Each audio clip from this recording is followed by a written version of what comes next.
Our job is to put the vehicle back to pre-loss condition.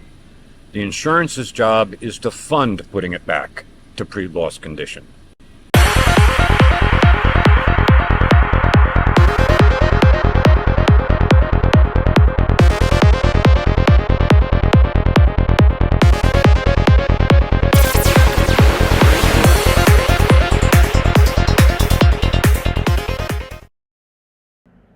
Hi guys, welcome back to another episode of the Airing of Grievances. My name is Eric Raymer.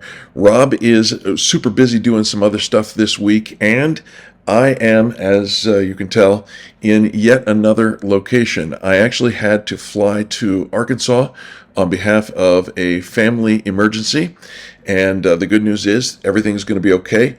However, it requires me to make a little bit of a different video for you today.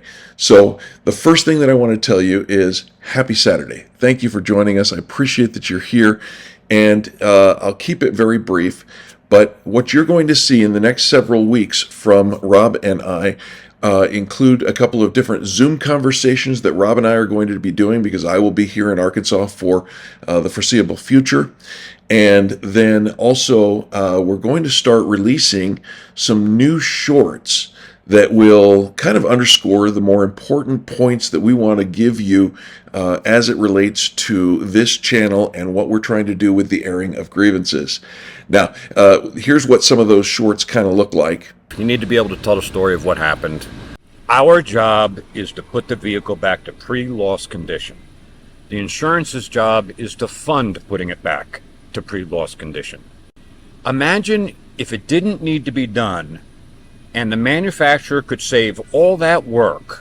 How much money would they save? The question becomes, how do you know if your car's been put back to pre-loss condition? Those dots with the lines, that's all heat. All that E-coat has been burned and is going to corrode. Found this little kick plate that had broken clips. It's all bent. Body filler coming through the hole on the other side like a Play-Doh machine. It's just bare metal. All these are going to rust. Is this car pre-loss condition? Hell no. The car looks like it's fixed from the outside, but it is clearly not fixed from the inside. And as you can see, there are a ton of great points that we're going to make with the new shorts and some of the ones obviously that we've made historically. So if you've never seen our shorts, click on the shorts tab of this channel and just take a cruise through. Each one is 60 seconds or less, and you're going to see some really important points, and we thank you for being there.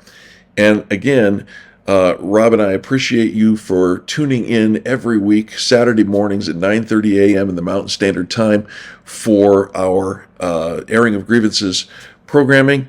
We will resume that again next week. You want to stick around for next week, because I'm telling you, we are going to blow you away with a ridiculous story by the largest insurer in the country.